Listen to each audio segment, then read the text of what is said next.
Praise the lord. ప్రతిరోజు అనుదిన వాక్యం ద్వారా మీరెంతగానో బలపడుతున్నారని నేను ఆశిస్తున్నాను.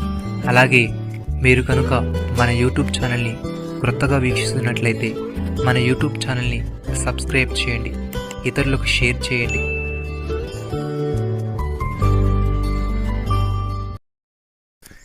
నేను నా తండ్రి ఆజ్ఞలు గైకొని ఆయన ప్రేమయందు నిలిచున్న ప్రకారము మీరును నా ఆజ్ఞలు గైకొనిడలా నా ప్రేమయందు నిలిచెందురు.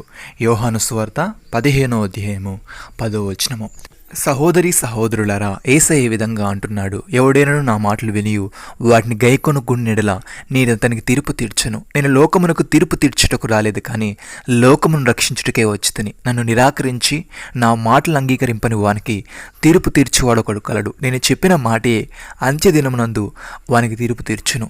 ఏలి అనగా నా అంతటా నేను మాట్లాడలేదు, నేనేమనవలనో ఏమి మాట్లాడవలనో దాన్ని గూర్చి నన్ను పంపిన తండ్రియే నాకు ఆజ్ఞ ఇచ్చి ఉన్నాడు, మరియు ఆయన ఆజ్ఞ నిత్య జీవమని నేను ఎరుగుదును. గనుక నేను ఈ చెప్పు సంగతులను తండ్రి నాతో చెప్పిన ప్రకారము చెప్పుచున్నాను. నేను పౌలు భక్తుడు ఈ విధంగా అంటున్నాడు, మెట్టుకు సహోదరులారా, మేము ప్రభు అయిన యేసు ద్వారా మీకు ఇచ్చిన ఆజ్ఞను మీరు ఎరుగుదురు. కాగా మీరు ఎలాగూ నడుచుకొని దేవుని సంతోషపరచవలనో మా వలన నేర్చుకున్న ప్రకారముగా మీరు నడుచుకొనుచున్నారు. ఈ విషయంలో మీరంతకంతకు అభివృద్ధి నొందవలనని మిమ్మల్ని వేడుకొని ప్రభు అయిన యేసునందు హెచ్చరించుచున్నాము.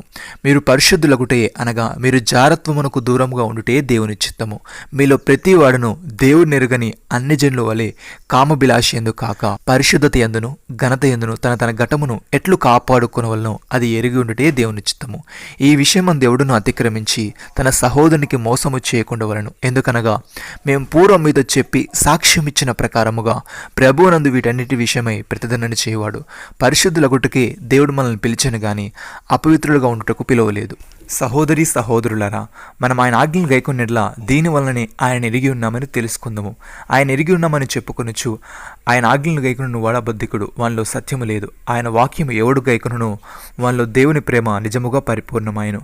ఆయన ఎందు నిలిచిన వాడినని చెప్పుకున్నవాడు ఆయన ఎలాగూ నడుచుకునో అలాగే తనను నడుచుకున్న బద్ధుడై ఉన్నాడు. మనం ఆయన ఎందున్నామని దీనివల్ల తెలుసుకొనుచున్నాము.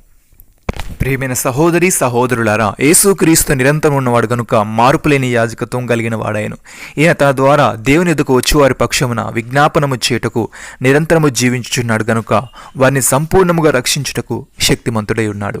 పవిత్రుడును నిర్దోషియు నిష్కలముషుడును పాపులలో చేరక ప్రత్యేకముగా ఉన్నవాడును ఆకాశ మండలము కంటే మిక్కిలి హెచ్చైన వాడునైనట్టి ప్రధాన యాజకుడు మనకు సరిపోయినవాడు. నమ్మిన వారు నాతో కలిసి ప్రార్థనలు ఏకీభవించండి.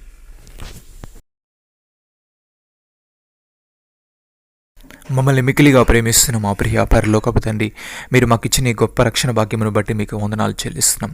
మీరు ఇచ్చిన వాగ్దానాన్ని బట్టి మీకు స్తోత్రాలు చెల్లిస్తున్నాము. దేవా, నీ మాటలు విని వాటిని గైకొంటూ నీ ప్రేమేందు నిలిచి ఉండే భాగ్యమును మాలో ప్రతి ఒక్కరికి మీరు దయచేయమని, మేము పరిశుద్ధులమగుటే అనగా జారత్వమునకు దూరముగా ఉండుటే నీ చిత్తము గనుక మాలో ప్రతి వాడును నిన్ను ఎరుగని అన్ని జనుల వలె కామభిలాషి ఎందు కాక పరిశుద్ధత ఎందును ఘనత ఎందును మా ఘటములు ఎట్లు కాపాడుకొనుటను అది ఎరిగి ఉండుటే మీ చిత్తము గనుక మీరు మాకు సహాయం దయచేయమని ప్రభువైన యేసుక్రీస్తు నామములో ప్రార్థిస్తున్నాము తండ్రి.